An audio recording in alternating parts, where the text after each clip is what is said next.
Hi, boys and girls. So I'm going to do topic 9 review. This is about input and output tables. So the first question says, a computer puts the same number of pens in each box. A company puts the same number of pens in each box. How many boxes are needed for 60 pens? Okay, so let's do my cube, circle my important numbers. So 60 pens. Underline my question, how many boxes are needed for 60 pens? I'm going to rewrite my question. It's looking for number of boxes for 60 pens. Okay. Box in my keywords. So we have same number each. Okay. And so if I look here at my table, you notice you have 60 here and there's a question mark. I'm trying to find what goes here. Okay. So now this is one technique I like to do with input and output boxes. If I look closely at my table, 18:3, it's decreasing, it's going down, okay? 35, it's decreasing, it's going down. 24:4, same thing. 42:7, same thing. If my numbers are decreasing, I'm gonna put that over here. If they are decreasing, there's only two operations I might do. So I might either subtract or I might divide, okay, because my numbers are decreasing. They're getting smaller. So let's see.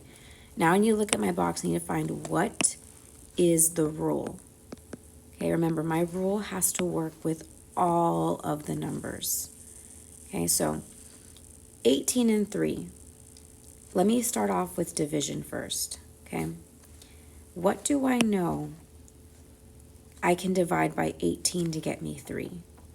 Well, I do know that, I'm going to put this on the side, I do know that 3 times 6 gives me 18. So that tells me that if I do 18 divided by 6, I get 3. So let me see if this rule, divide by 6, let me underline it. Let me see if this rule, divide by 6, works for all of them. It works for 18 and 3. Let's see. If I do 30 divided by 6, I do get 5. 24 divided by 6, I get 4. 42 divided by 6, I do get 7. So I know that my rule is going to be divide by 6. Okay, I'm just going to circle that.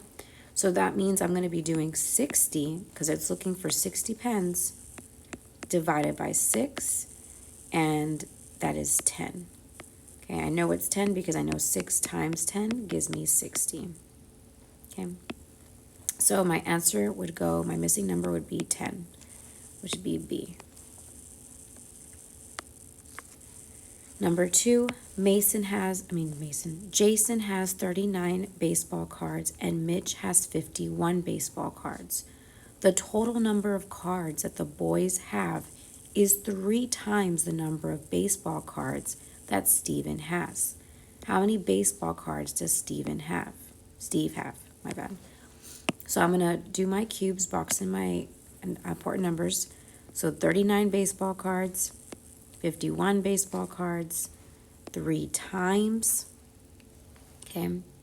I'm going to underline my question. How many baseball cards does Steve have?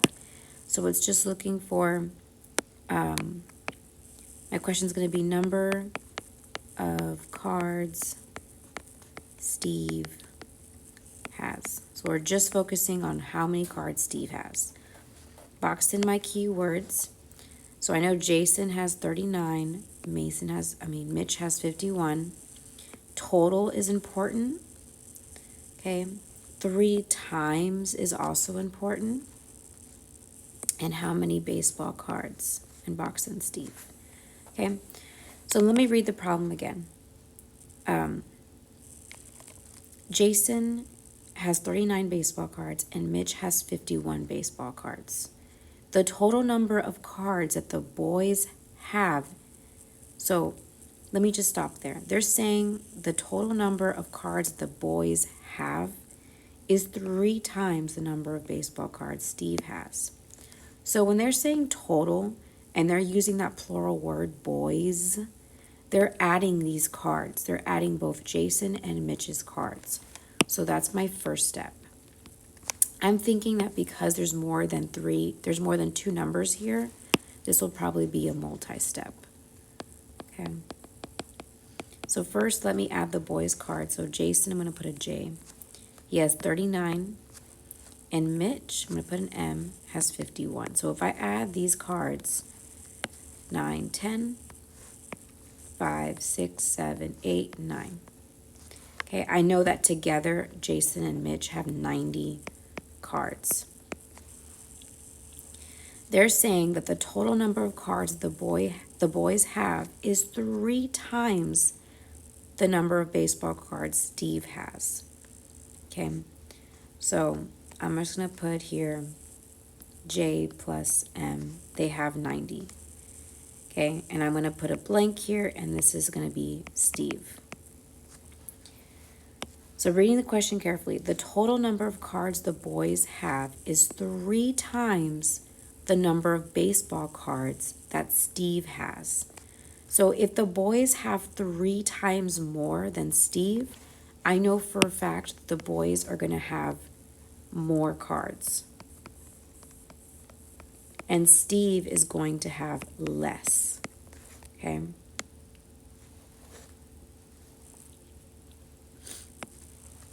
So when you see 3 times, we usually think that we're going to multiply by 3. But I can't do that because if I multiply 90 by 3, I'm going to get a bigger number here. And we already said that Steve is going to have less cards. So what I'm going to do is I'm going to do the opposite of multiplication. I'm going to do division. So I'm going to do 90 divided by 3 because they're saying the boys have 3 times as many cards. I'm going to take away that 3. And if I do 90 divided by 3, I can move my 0. And then I can ask myself, okay, what times 3 gives me 9? That is 3. So Steve would have 30 cards. Okay, my answer is B. Okay, for this problem, I just kind of worked backwards. Okay, remember, it says 3 times, which makes us think we're going to multiply, but you have to read the question very carefully. Okay, number 3, the table shows the number of shoes needed for different numbers of horses.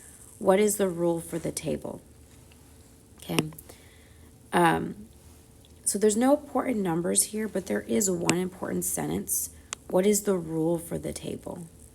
Okay, we need to find a rule. So first, like I said, look at the table. See, is it decreasing or increasing? So 5 to 20, that's increasing. Okay, I'm just going to 4 to 16, increasing. 12 to 48, that's increasing. 9 to 36, increasing. 7 to 28, increasing. So on the side, I'm going to put increasing. Okay, because 20 is bigger than 5, so it's going up. And if it's increasing, there's 2 things I can do. I can either add or I can multiply. So I already know I can get rid of D. I'm not going to be subtracting in this. Okay, so now let's just look at the table. And I do better multiplying.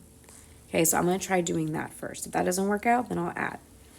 I know that 5 times 4 gives me 20. I want to see, does that work for all of them? Okay, it works for this one, so let's see. I'm thinking that this is my rule. So let's continue. 4 times 4 gives me 16, so that works. Let me do the other one. 12 times 4 gives me 48. That works. 9 times 4 gives me 36. That works. And 7 times 4 gives me 28. That works. So I know for a fact now my rule is times 4. It worked with all of them. So my answer is A. 4 says the table shows the cost of tickets to a concert. What is the total cost of 9 tickets? Do my cubes. 9 tickets underline my question. What is the total cost of 9 tickets? It's looking for total cost of 9 tickets. Okay. And I will box in total cost. So now looking at my table again, I want you to see, is it decreasing or increasing? So 56 to 7, decreasing. Okay. 32 to 4, decreasing. 24 to 3, decreasing. 48 to 6, decreasing. So if it's decreasing,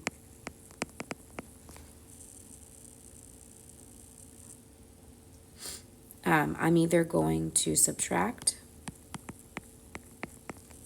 or divide. Okay, looking back at my question, it says, what's the total cost of 9 tickets? And if I look here, this is my number of tickets. So I know that my 9 will go here, and it wants me to find what goes in this box on top. Okay, let me make that better because that just looks horrible.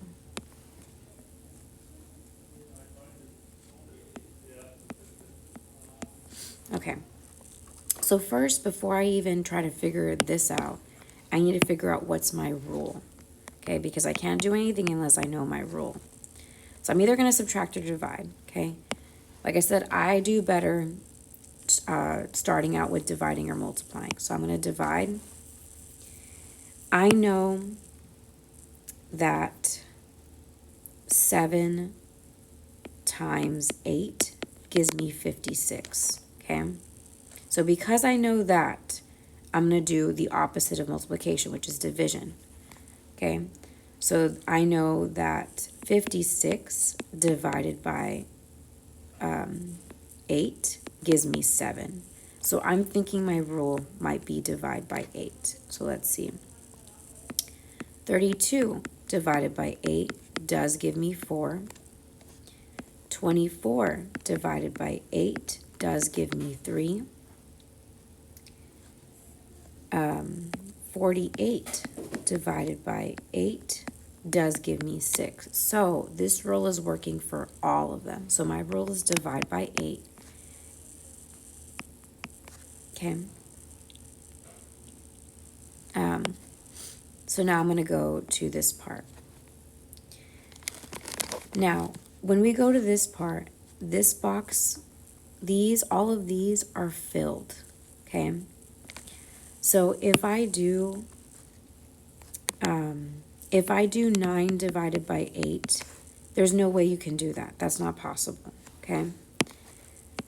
So because this 9 is already here, I'm going to do the opposite of division. I'm going to multiply. So I can say that 8 times, well, whoops. I can say that 9 times 8 gives me 72. So my 72 is here. My answer is D. Okay. Let's say that they didn't give me the 9. Let's say that they gave me the 72 that I just found. Okay, then I would do division and I would say, okay, 72 divided by 8 gives me 9. Okay, so my answer is D.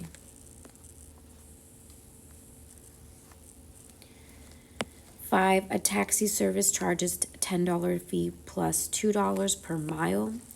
Use the rule below to find the cost of using the taxi to travel 9 miles. Rule: to find the total cost, multiply the number of miles by $2 and then add 10. Okay, so I'm going to do my cube, circle my important numbers. $10 fee plus $2, 9 miles, and then $2 and then add $10. Okay, underline my question. I don't have a question, but I do have important stuff. So the rule, they're already telling me the rule.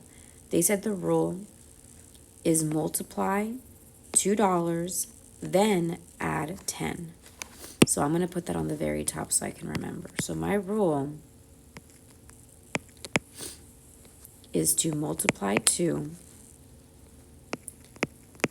and add 10. Okay. Now, what am I doing this to? Well, let's look at my question again. It says, a taxi service charges a $10 fee plus $2 per mile. Use the rule below to find the cost of using a taxi to travel 9 miles. You're going to use this 9 right here. So I'm going to do my rule using the 9. So it says do 9 times 2. I'm going to do that first. I get 18. Okay, that was my first step. My second step is I take my answer and I add it to 10. Okay. So I do better if I add it this way. So 8 and then 1, 2, that's 28. So my answer is B. Okay, this one was really easy. It just tells you, your rule already. So you just got to plug it in. So I multiplied by 2, I multiplied here, and then I added 10 here. And I'm using the 9 because they told me the 9 miles. Okay, number 6. Keisha created the input-output table below. What would the value of the number in the 72nd position? Okay, so I don't have important numbers, but I do have this important question. What would the value of the number in the 72nd position? Okay, and I'm going to box this in because this is super important. 72nd position. The first thing you need to do is you need to know how to write this number in standard form. Okay, so I'm going to do that really quick. 72nd. So it's 72. Okay. They're telling you what would the value of the number in the 72nd position be. It's saying position. And if you look at your table, you have a column that says input position. You have a column that says numerical expression. And you have a column that says output value. It's saying what's the value of the number in the 72nd position. Because it says position here, that 72 is going to go in this column. Okay. So now I need to figure out, okay, what do I plug into this column? And what do I plug into this column? If you look closely, your numerical expression, that's going to be the rule that they are using. Okay. And let's look carefully. The rule that they're using is something that goes on with all the numbers. So what I see that's happening, divide 3, divide 3, divide 3, divide 3. So that's my rule. My rule that they're doing is dividing by 3. So I'm going to take that 72 and I'm also going to divide it by 3. Okay. Now I can't do this in my head. This is something that I have to do on the side. So I'm going to divide. I'm going to draw a box.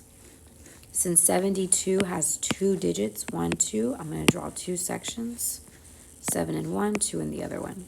My divisor, which is my 3, will go on the side. Okay. 3 can go into 7 2 times. 3 times 2 is 6. 7 minus 6 is 1. Carry my 1. 3 can go into 12 4 times. 3 times 4 is 12. 12 minus 12 is 0. So I know 72 divided by 3 is 24. That 24 is now going to go in this column. So now when I pick my answer, it's saying what would the value be? Well, I just figured out the value right now. It's 24. So my answer is F. Number 7, it says look at the input-output table. What would the value of the number in the 180th position? So the question is very similar. They're giving us a word form. We have to convert it to a standard form. So I'm going to do it right here, 180th. So 180. Okay. Again, it has that word position. So that means that 180th is going to go in this column, in the position column. So I'm going to put a box here. I'm going to put 180. Okay, my numerical expression, remember that is the rule that they are using. Okay, if I look to see what is something that has in common with all these numbers, It's divide by 6. So I know my rule is divide by 6. So I'm going to put that here. They're telling me I'm going to divide 180 divided by 6. My answer is going to be my value. So let's divide. I'm going to make my box. I'll do it over here. Because 180 has 3 digits, I'm going to make 3 sections. Put 1 in the first one, 8 over here, 0 here. My 6 will go on the side. Now I can divide. 6 cannot go into 1. 6 times 0 is 0. 1 minus 0 is 1. Carry my 1. 6 can go into 18 3 times. 6 times 3 is 18. 18 minus 18 is 0. Carry my 0. 6 cannot go into 0, so I put a 0. 6 times 0 is 0. 0 minus 0 is 0. So that means 180 divided by 6 is 30. My 30 goes in the value, and that is my answer.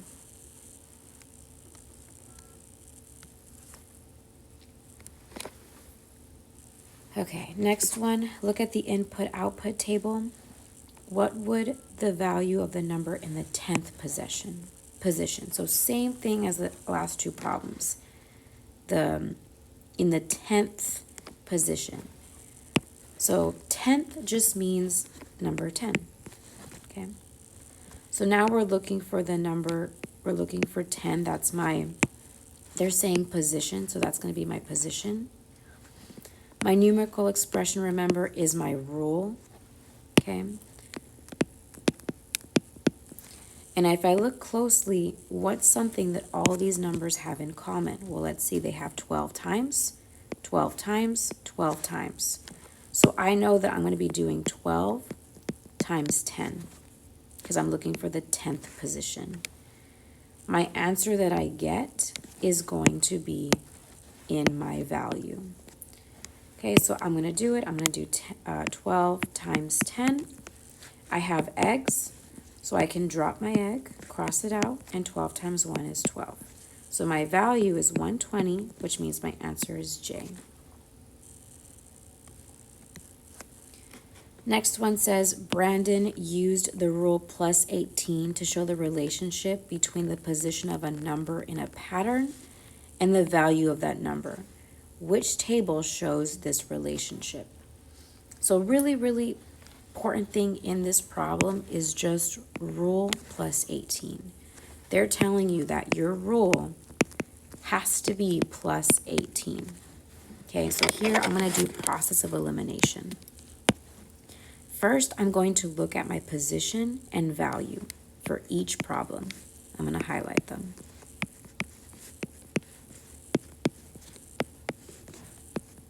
Okay, this is going to take away a lot of answers. So if you look at A, the position numbers are different. I have 1, 2, 3, 4. That's awesome. That's how they're supposed to be. If you look at the value, they are not supposed to be all the same number. That does not make sense. So A cannot be it. Let's go to B. B has the same thing. These numbers, either for the position or the value, they cannot all be the same. That does not make sense. Okay, and C, both of them have all the same number. That is silly. That can't be your answer. I'm left with D. Let me make sure that it is right. All these numbers are different, both on the position and the value. Now I need to see, is my rule plus 8? My rule is plus 8, and does it work for all of them? So 1 plus 18 is 19. 2 plus 18 is 20. 3 plus 18 is 21. 4 plus 18 is 22. Awesome. So my answer is D. For these problems, you really just have to carefully look at each table. Okay, number 10, look at the input-output table. What would be the value of the number in the 60th position? So we're looking for something in the 60th position. So remember, this is my position, 60th. So if I would write 60th in standard form, that is just 60. Okay, so 60 is going to go here. Remember, my numerical expression is the rule that they are using. Okay, and if I look, something that they have all in common is divide by 3. So I know I'm going to be doing 60 divided by 3. Okay, my answer is going to be in the value section. So let me do that. For this one, I don't have to do a box. I can do my egg drops. So 60 divided by 3. I can drop my egg, and then I can ask myself, what times 3 gives me 6? That is 2. So my value would be 20, which is G. Okay. So this is our input-output topic 9 review. Please study it. Go over the questions so you're prepared for the test.